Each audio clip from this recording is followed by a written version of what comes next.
So I've got this 2014 Dodge Challenger, and it's in for a crank no start. And when you crank it, you can see that check engine light comes on, which means the ECM is getting power, but all it does is crank. So the first thing I can tell right off the bat is that I can't hear the fuel pump coming on. Alright, I scanned it. It's got lean condition codes pending, which means that it didn't set. And that usually means it's not gaining enough fuel, or it's got, a large vacuum leak. But because I didn't hear the fuel pump coming on with the key on, we're going to go check it out. Pretty easy to get to. You can pop the seat cushion up. There's 2 pins on both sides. Holding it down, you just got to pull up on it really hard. That's one of them, and that's the other.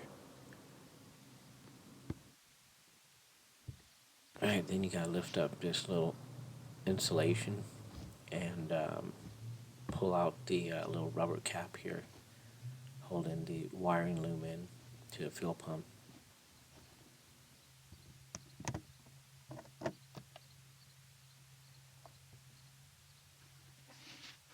Alright, and what we're going to do is check the voltage between the dark blue orange wire and the black orange, which is ground. So I got the fluke meter hooked up. I'm using the scan tool to turn the fuel pump on. And now that's on,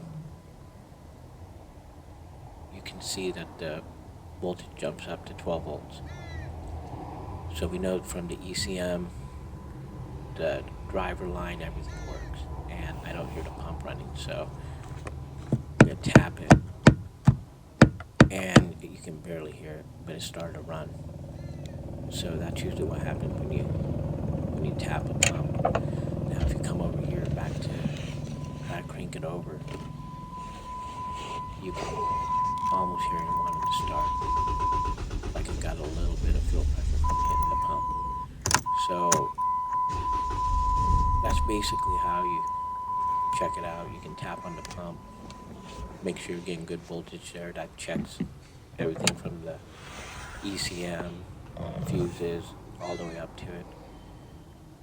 And if you don't have a scan tool, you can also just turn the key on, and for the first 2 seconds, it should send voltage to the pump.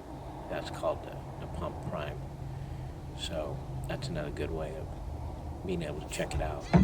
But definitely you should have some type of voltmeter to check to see if you got this right voltage coming to it. I mean, this is a little bit less than battery voltage, but the battery's been getting weak from people trying to crank it. So that's exactly how we set it up. Just back probe your meter leads. Here you can hear it wanting to start and actually run. So there you have it. That's the best way to check to see if it's a fuel pump, which are real common on these things.